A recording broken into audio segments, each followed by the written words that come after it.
श्री स्वामी समर्थ. जय जय स्वामी समर्थ. अनंत कोटी ब्रह्मांड नायक राजाधिराज योगीराज अक्कलकोट निवासी सद्गुरू श्री स्वामी समर्थ महाराज की जय. कसे आहात सर्व स्वामी भक्तांनो? तुम्ही सदैव आनंदी राहा हीच स्वामींच्या चरणी प्रार्थना. तुमच्या सर्व चांगल्या इच्छा स्वामी महाराज पूर्ण करोत आणि आजचा दिवस तुमचा आनंदात जावो हीच स्वामींच्या चरणी प्रार्थना. प्रथम तुम्हा सर्वांचं खूप खूप मनापासून स्वागत आहे तुमच्या अनुभवांनी बनलेला भक्त आम्ही स्वामींचे या चॅनलमध्ये. मी शुभांगी पोळ तुम्हा सर्वांचं खूप खूप मनापासून स्वागत करते. श्री स्वामी समर्थ आणि स्वामींची भक्ती करत असणाऱ्या प्रत्येक भक्ताला स्वामी तारून नेतच असतात. स्वामी आपल्या भक्तांच्या नेहमी पाठीशी राहत असतात. असंच एक उदाहरण, असाच एक अनुभव मी तुम्हाला आज ऐकवणार आहे. आजचा अनुभव एका स्वामी भक्त ताईंचा आहे. त्यांच्या आयुष्यामध्ये स्वामींनी किती सुंदर सुंदर त्यांना अनुभव दिलेला आहे. तर त्या ताई या दादरच्या राहणाऱ्या आहेत. या अगोदर देखील या ताईंनी आपल्या चॅनलवर अनुभव शेअर केलेला आणि आता त्यांना दुसरा अनुभव आलेला आहे आणि खूप सुंदर सुंदर अनुभव आलेले आहेत त्यांना. तर चला तर मग स्वामींनी त्यांच्या आयुष्यामध्ये आता कोणता चमत्कार केलेला आहे.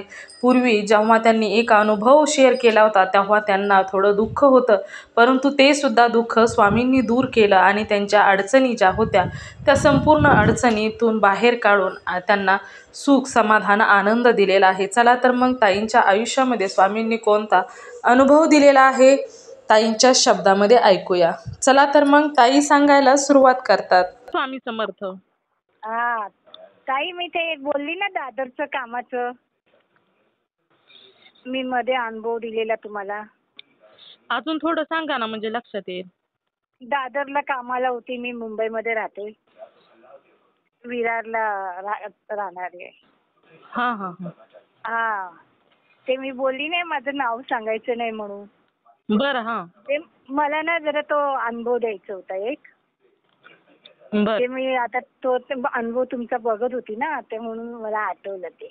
मला ना ते मी आता एक 5वा गुरुवार झाला माझा.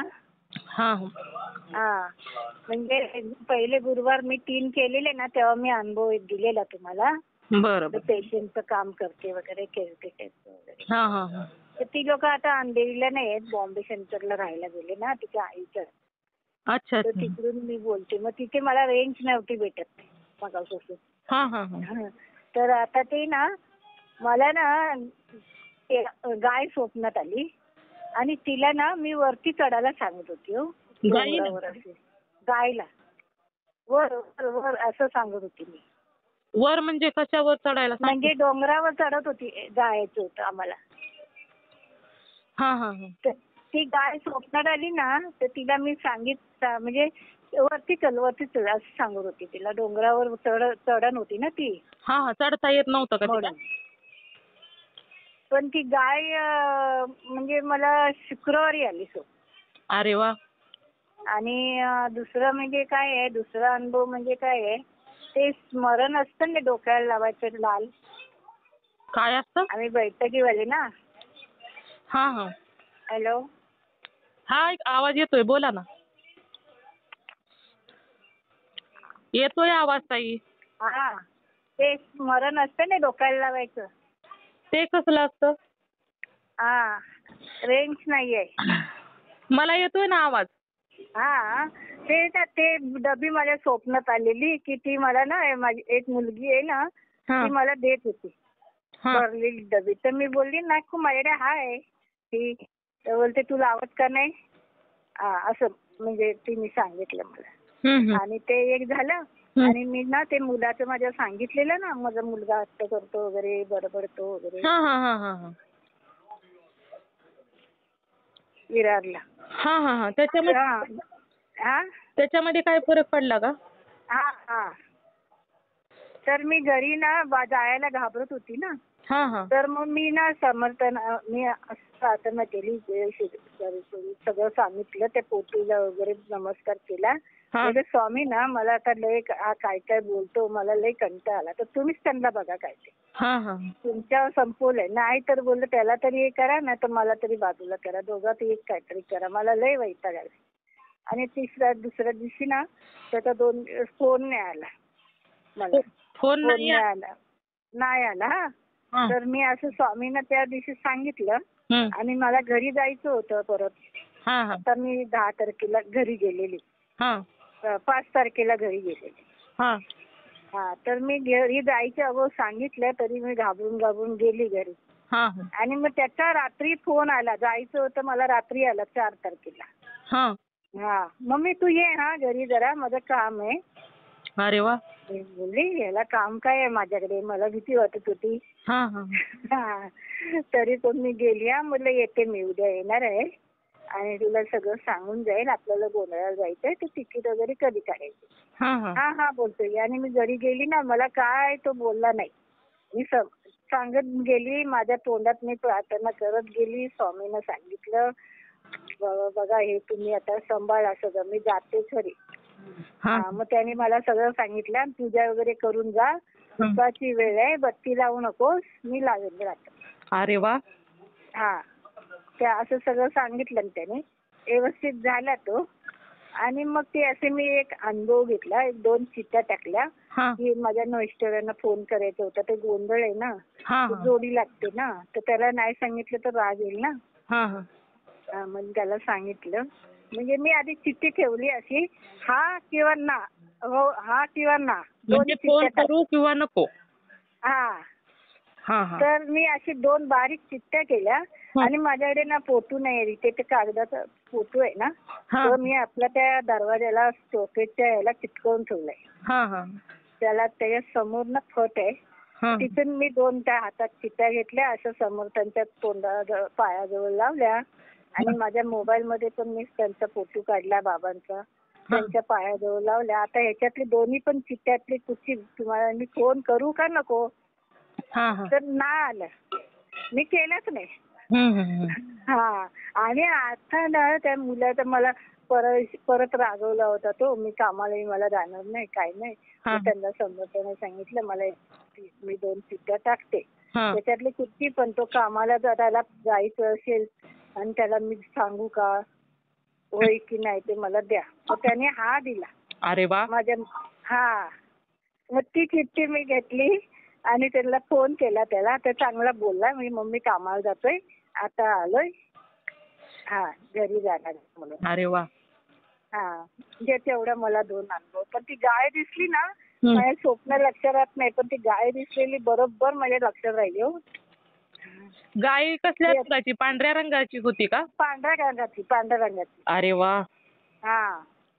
ते मला आता मगाशी ना बसली होती ना. ते मोबाईल काढला ना तुमचं ते चालू होतं ना ते अनुभव ऐकत होती मी. अनुभव ऐकत होती ते त्या ताईंचा. ताई पांढऱ्या रंगाची गाय स्वप्नात येणं खूप भाग्यशाली असतं ताई. चांगले आहे ना. हो. मी बोलली गाय आहे. तर माझ्या 5 झाले उपास असे. तर मी बोलली तेवढं मला अनुभव आलेले आहेत बाई. ते 2 चांगले आहेत. माझ्या मुलाने एक व्यवस्थित केलं. तेवढंच त्यांना सांगितले माझा गोंधळ मुलाला व्यवस्थित ठेवा. काय जायचं की नाही जायचं आता तुम्ही बघा. त्याला काय समजवायचं ते. आता थोड्या लाईनीवर आला ना की मी त्याला प्रार्थना करायला पण सांगितली तर तरी. गेल्या वेळेस तुम्ही अनुभव शेअर केला त्यावेळेस तुम्हाला दुःख पण खूप होतं ना. हो बाई मला तर भरपूर होतं. मला एवढं डोळ्यातून पाणी येत होतं ना त्या दिवशी. तर मला एवढं किती दिवस झाले माझा फोन पण नाही ना. त्याच्यावर ते अनुभव वगैरे. आणि हा फोन आहे ना मी त्या मुलाकडे होता. साप त्याचा डिस्प्ले गेला होता. तो सांगत होता तू फोन घेऊन जा मम्मी. माझ्या मुलीने त्याला नवीन घेऊन दिला कामाला जातो म्हणून. आणि हा माझ्याकडे पाठवून दिला. जुना फोन आहे तू वापर तिकडे काय पण कर. आणि तो मी हे अनुभव आणि हे सगळं चालू केलं समर्थांचं आणि सगळ्याचं. तेव्हापासून तो फोन पण चांगला झाला. फोन माझा डिस्प्ले वगैरे सगळं म्हणजे आवाज वगैरे व्यवस्थित येतो. अरे वा. खाली त्याच्यात ना रिचार्ज नाही म्हणून थांबले. म्हणून नाही तर माझा मुलगा पण बोलला त्या दिवशी मम्मी तुझा फोन कसा एवढा चांगला झाला ग. मी काय बोलली नाही त्याला. गप्प ठेवला. मला तुला नंतर सांगते मी कसं चालू झालं. अरे वा. असं तो पण मला बोलला. कारण त्याच्याकडे होता ना फोन. त्याच्यामुळे माझा फोन चांगला दिसायला लागलाय. ते चित्र वगैरे सगळे व्यवस्थित. अरे वा वा. ते माझी कामावरती बाई येते ना जेवण करणारी, ती पण बोलली तुमचा डिस्प्ले टाकायचा होता ना. मी नाही, माझा फोन चांगला झाला ग, देवाच्या कृपेने. बोलत लय चांगलं झालंय. बोललं बघ, बोललं तुला सगळं दाखवलं. मला ती गाय वगैरे दिसली ना, अजून माझ्या नजरेसमोर येते. आता 4-5 दिवस झाले त्या गोष्टीला. हो ताई, पांढरी गाय स्वप्नात येणं खरोखरच खूप शुभतेचं प्रतीक असतं. आणि अशी तिला म्हणजे मी सांगत होती वरती चढ म्हणून, डोंगरात असं, म्हणजे चढण होती ना. आणि मी पुढे जात होती आणि ते पाठीमागून माझ्या. तुम्ही तिला टच केलं? टच नाही केला, थोडस गॅप होता मध्ये आमच्या. अरे वा. तिला मी पाठीवरून बघितलं ना, म्हणजे चल चल वरती चल वरती चल अशी सांगत होती. आता ते काय कळतच नाही मला त्याच्यात काय आहे. तुमच्या पाठीमागे आदिशक्ती आईचं रूप आहे ना, गौमाता, भगवतीचं रूप आहे. गौमाता आहे ना ती. 36 कोटी देव आहेत.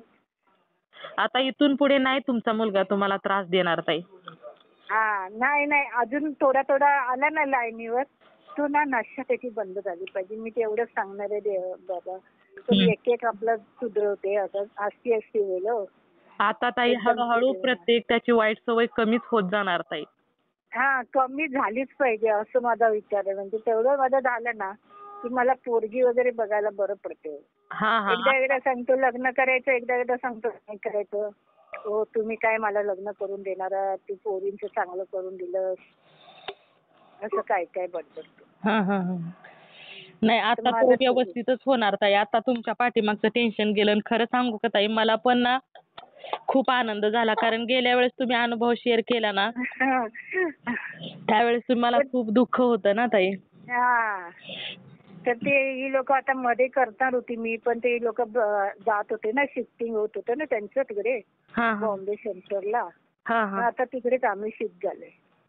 मी काय घरी जात नाही ना म्हणून. आणि काम आहे आपलं. आणि कसं झालं माहितीये, तो अनुभव शेअर केल्यानंतर ना माझा गुरुवार आला ना, गुरुवारी मी उपवास केला. आणि इकडे ना एवढी भांडण, दर गुरुवारी भांडण. 2 गुरुवार मला असे गेले ना, ती मॅडम मला काय कपड्यावरून बोलायची, किंवा मशीन चालवली ना त्याच्यावरून बोलायची, कशावरून काय बोलायची. मला एवढं त्रास झालेला की काय करू, काम सोडून जाऊ. पण माझी मुलगी बोलली, मम्मी काम सोडू नको, आपली हालत बघतेस ना कशी आहे. हो ना, हो ना. परत राहायची वांदी होती ना कुठे. हो ना. नाही, कधी कधी आपल्या परिस्थितीशी समझोता करावा लागतो ना ताई. तर मी समजून घेऊन गप्प बसल्या. मग ती आहे ना, तिची जेवण करणारी बाई येते, तिचं आणि त्यांचं चांगलं आहे ना. म्हणजे असं ती चांगली घरासारखी मानते, बहीण आहे माझी म्हणून. अरे आम्ही आमची कामं करतो ना, मी माझे काम आहे ना मी व्यवस्थित करते. कारण काय पेशंटचं काम आहे, त्यांना बघणं वगैरे सगळं करते मी. जरा पण त्या मॅडमला मी काय करून देते. आणि एवढी भांडायची. आता ना ते गेल्या गुरुवारपासून माझ्या बरोबर अजिबात भांडण तंटा नाही, काय नाही, सगळं व्यवस्थित बोलते. अरे वा. स्वामींनी तुमची थोडक्यात परीक्षाच घेतल्यागत केलं ना ताई. माझे 2 गुरुवार माझे लय कठीण गेले याच्यानं. आणि त्यामुळे तुमचे चांगले दिवस आले ताई.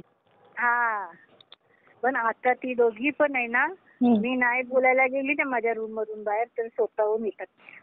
अरे वा. त्या चांगल्या बोलतात. आता असं झालेलं ताई, मी काम सोडून जाऊ काय असं विचार, पण नाही, मी त्याच्यात सावरलं. त्या स्वामींच्या याच्यावर टाकले सगळं. मी बघा तुम्ही आता काय ते, मला काय बोलायचं नाही आणि मी यंदा काहीच बोलणार नाही.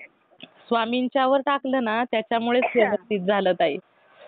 मला परवा दिवशी तो मुलगा माझा एवढ्या बोलला ना, मला लय राग आला. मी काय करू, एवढं रडत एवढे करले ना, ते स्वामींचा फोटो तिथे चिटकवला. कारण तिकडे नवीन घरात गेल्यावर कसं उलट झालं सगळं ते.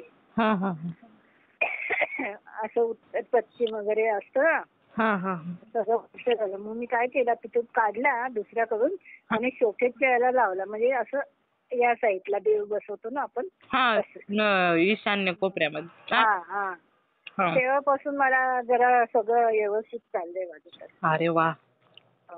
पण या बघा ना, या बोलत नव्हत्या 2 गुरुवार माझे एवढे जीवावर गेलेले की नाही, तेवढं चांगलं झालं. पण आता काही बोलली नाही तिला या गुरुवारी, नाही अजिबात काय नाही. आता चांगले आहेत सगळे. अरे वा, बरं झालं ताई. मस्त आहे बाबा बाई. पण ती गाय माझ्या अजून डोळ्यासमोर दिसते हो. आणि मला हे सकाळी जाग येते हो, 4, 4:30, 4ला आहेच जाग. अरे वा, चांगलं असतं पण ना. खूप शुभ असतं ना, साक्षात देव पृथ्वीवर येतात त्यावेळी आणि तुम्हाला उठवतात.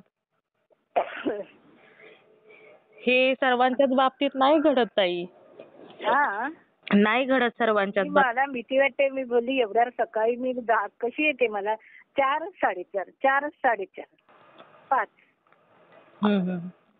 पृथ्वीवर येण्याचा वेळ असतो ना ताई तो. ब्रह्ममुहूर्त आहे ना. हो, ब्रह्ममुहूर्त सकाळचा असतो ना तो. मी किती दिवस बोलली यांना अनुभव देते. ते यांच्या याच्यात गडबडीमध्ये ताजी लोक बाहेर गेलेत म्हणजे देवी आणला. आता व्यवस्थित ती पण काय करायला लागली माहितीये, ती गुरुवारची मच्छी खात नाही. अरे वा, माझी सीताई. मला बोलते तुला काय पाहिजे तर मी आणून. उपासाला असं निरकरी केला पाहिजे असं काही नाही ना, कारण माझी ब्लड प्रेशरची गोळी चालली आहे ना म्हणून. असं खाऊ जरा हे करून दिलं तर चालते ना. चालते. काही त्रास होतो ना तुम्हाला, मग खाऊनच गोळी खात जा. म्हणजे नाश्ता करावाच लागतो ना गोळी खायला. म्हणून आता 52 वय आहे माझं. हो ना. नाही, तब्येत पण अगोदर महत्वाची आहे ना. हो, ते तर आहेच ना. नाही बाबा, मी माझं एवढं चांगलं होऊ दे. मी बोलली माझा पोरगा मला व्यवस्थित लिहू दे बस. होणार ताई, अगदी 100% होणार. आता तुमच्या पाठीमागचं काम, अडचणी, जे दुःख होतं ना ते संपलं, बस झालं ना आता. किती सहन करायचं. आणि ती गाय माझ्या अगदी डोळ्यासमोर दिसते. डोळ्यासमोर दिसते अगदी. म्हणजे हे काही नाही विचारते चांगलं आहे की नाही. गाय म्हणजे चांगलंच आहे. हो, माता स्वप्नात येणं खूप शुभ असतं ताई. कारण ते माझ्या मनात आहे ना हो. देवाची मला भक्ती करायला भेटत नाही. मी खाली काय जाते तर मला गाईला घालायला काय भेटत नाही. असं माझ्या मनात जाते सगळं. तसं नसतं ताई. भक्ती करायची म्हणजे स्वामी अगोदरच म्हणतात, अगोदर तुमचे कर्म करा आणि कर्म करत करत नामजप जरी केला ना तरी प्रसन्न होतात ताई. ते तर असतंच माझं चालू. मी रात्री 12 वाजेपर्यंत ते आपलं हेच बघत असते सगळं अनुभव. त्याच्यानंतर तो एक हे लावते स्वामींचं ऐकायला ग्रंथ. ते काय मी बोलली ना त्या दिवशी तो स्वामी चरित्र सारामृत. दत्ताचा आणि फोटो आहे त्याच्यावर. हे गुरुचरित्र. तो ऐकते. तो चालतं ना ऐकलं तर. हो, चालतं ना. अच्छा, दुसरं पण ऐकते मी. विश्वास महत्वाचा असतो, श्रद्धा तेवढी पाहिजे. जास्त सेवा करावी असं नसतं ताई. जेवढी पण आपल्या मनात पाहिजे ना देव. असं मनापासून केलं तर सगळं मिळते. हो ना. मला वाटलं नव्हतं एवढा विश्वास आहे. नाही ताई, मी खरं सांगू का ताई, तुमचा जो मीपणा होता ना तो संपला ताई. म्हणजे कसं की तुम्ही जेव्हा म्हटला स्वामी आता मी माझं सगळं संपलं, तुम्हीच काय ते बघा. म्हणजे तुम्ही सर्व स्वामींवरच सोपवलं ना, त्याच्यामुळे स्वामींनी आता ती जिम्मेदारी स्वामींवर आली. मग स्वामी म्हणणार की एवढं माझ्या भक्ताने एवढा त्रास काढला, आता माझ्यावरच सर्व आहे म्हणजे माझ्या भक्ताच्या बाबतीत व्यवस्थितच केलं पाहिजे ना. आणि मी त्यांच्याकडे माफी पण मागितली. कारण आम्ही ते ग्रंथ वगैरे आणि तो ग्रंथ काढलेला ना आम्ही वाचत होतो ना बैठकीचा. तर मी कपाटात ठेवलेला तो. या मुलाने काढून बाहेर ठेवलाय. अरे वा. त्याने बाहेर ठेवला नाही काढून. पुस्तक वगैरे वाचायची ना मी, मला द्यायचा. आणि त्याचं छोटस पुस्तक होतं तो द्यायचा ना. तेव्हाच आमच्याकडे बरेच वर्ष होतं आहे ना ते. कपाटात ठेवलेलं तर ते त्याने काढून ठेवलंय बाहेर. अरे वा. म्हणजे असं तो थोडा लाईनीवर आला ना तर करेल पण. तो काय म्हणतो मी सांगायला गेली ना स्वामींच्या पाया पडा गौरव, स्वामींच्या पाया पडा. ते काय म्हणेल माहितीये, हो तू त्या पोरीचं बघून करते काय असं बोलतो. अरे तिचं बघून कशाला करायला, आपल्याला माहितीये ना. हो ना. म्हणून आता माझे बघूया एवढे गुरुवार 6 पर्यंत एवढा अनुभव आहे. बस मला जरा समाधान वाटलं ते मी सांगितलं तुम्हाला. मुलाचं मेन आहे माझं ते. नाही, छान अनुभव सांगितला आणि मला पण खूप आनंद झाला ताई. हो, ते ऐकून आपल्याला पण बरं वाटतं ना जरा. हो ना, हो ना. आणि गेल्या वेळेस तुम्ही जेव्हा अनुभव शेअर केला होता ना, तेव्हा लोकांनी पण स्वामींना प्रार्थना केली होती. त्याच्यामुळे तुमच्या भक्तीमुळे, सर्वांच्याच भक्तीमुळे शक्य झालं आणि तुमच्या आयुष्यात पण आनंद झाला. हेच खूप महत्वाचं आहे ना ताई. हो, मी त्याच्यातच सांगते स्वामींना म्हणजे हातपाय चालतात ना तोपर्यंत बाबा मला असेच ठेवा तुमच्या आशीर्वादाने. बस मी जाईन तिथे. आणि माझं कसं होतंय मी कुठे जाईन ना तिथे चांगलंच काम वगैरे करतो आम्ही. हो ना, हो ना. तुम्ही सेवा करताय पेशंटची. मग त्याच्यामुळे कसं होतंय माहितीये, माणसाला माणुसकी असते, पण ही लोक कसं एकदम हे आहेत ना, त्याच्यामुळे यांना काय पैसेवाल्या लोकांना कदर नसते. नाही नाही ना. नाही तर मी एकटी पेशंट सांभाळते ना सगळं घरातलं. नाही, असू द्या, त्यांचं कसं असेल तसं असेल ताई. असू द्या, आपल्याला काय करायचं, आपल्याला कामाशी संबंध आहे. हो ना. मला माझी पूजा करायला पण तिथे मी फोटो वगैरे लावलाय ना, तिथे मला काय बोलत नाही तू इथे फोटो का लावलाय ना तर काय नाही, असं काय बोलत नाही मला ते. समोरच लावून ठेवलंय. ते बरं झालं ना, ते तुम्हाला काय बोलत नाहीत, हे पण महत्वाचं आहे ना. ते महत्वाचं आहे. मी उपास करते तरी मला काय बोलली नाही. तू कर ना, तुला करायचे मला थोडे उपास. आणि असं काय खिचडी वगैरे मागवायची असेल ना, तिला नाही सांगत, ती सगळं चिकन वगैरे बनवते ना. मग ती एक वरती बाई राहते त्यांच्या वरती, गुजराती आहे, ती बनवते आणि असे घरी देतात ना पार्सल पाठवून. पण आता तिला मी कशी नाही बोलू बाहेरची खाणार नाही म्हणून. असं पण आहे ना, तिला वाईट वाटायला नको. हो ना, हो ना. तो पण विचार करते. मन राखणं पण महत्वाचं आहे ना. महत्वाचं आहे ना, आपण तिथे राहतो बोलल्यावर. हो ना, हो ना. ठीक आहे. हो हो, खूप सुंदर अनुभव सांगितला. सुंदर आहे ना. शेअर करते मी. चला, श्री स्वामी समर्थ. श्री स्वामी समर्थ. जय जय. मित्र आणि मैत्रिणींनो, बघा या ताईंना किती सुंदर स्वामींनी अनुभव दिलेला आहे. आणि असंच असतं, स्वामींच्या सेवेमध्ये जेव्हा भक्त येतात तेव्हा स्वामी त्या भक्ताचं संपूर्ण आयुष्य तारून नेत असतात. कधीच भक्ताला अडचणीमध्ये, संकटामध्ये ठेवत नसतात. फक्त वेळ लागत असतो. थोडासा वेळ लागल्यानंतर मात्र स्वामींना आपण थोडासा वेळ जेव्हा देतो आणि तेवढाच विश्वास जेव्हा स्वामींवर असतो, तेव्हा स्वामी प्रत्येक संकटातून आपल्या भक्तांना बाहेर काढतच असतात. आता तुम्हीच विचार करा, स्वामी आईचं रूप आहे आणि मग त्यामुळे स्वामी तेवढंच हळवं मन देखील आहे आणि आपल्या भक्तांना दुःखामध्ये ते कधीच पाहू शकत नाहीत. तर खरोखरच या ताईंचा अनुभव दादरमध्ये राहणाऱ्या खूप सुंदर होता. तुम्हाला देखील या ताईंचा अनुभव कसा वाटला नक्कीच मला कमेंट करून सांगा. त्याचबरोबर श्री स्वामी समर्थ लिहायला देखील विसरू नका.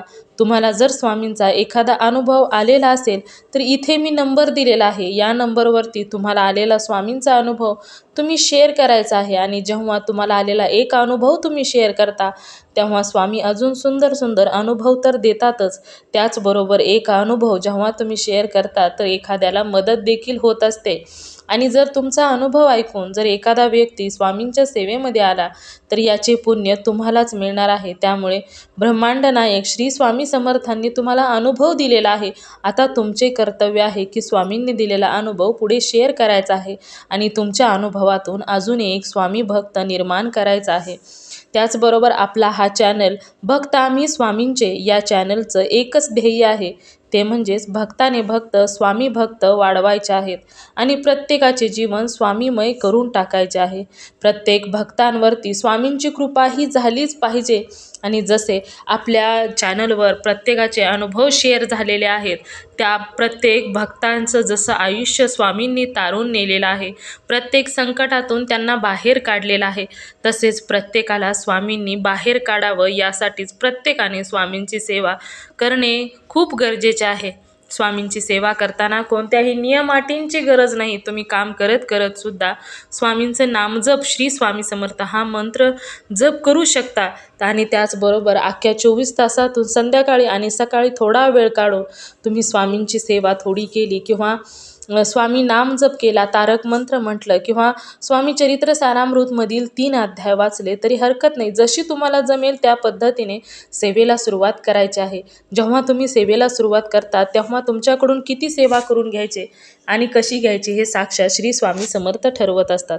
त्यामुळे फक्त सेवेला सुरुवात करणे याचीच देर आहे. तर तुम्ही सर्वांनी मिळून माझा व्हिडिओ शेवटपर्यंत ऐकला त्याबद्दल मनापासून मी तुम्हा सर्वांची खूप खूप आभारी आहे. पुन्हा भेटूया श्री स्वामी समर्थांच्या अशाच एखाद्या सत्य अनुभवाबरोबर. तोपर्यंत तुम्ही सर्वजण नेहमी सुखी राहा, समाधानी राहा, आनंदी राहा. श्री स्वामी समर्थांचं नामस्मरण करत राहा. श्री स्वामी समर्थ. जय जय स्वामी समर्थ. धन्यवाद.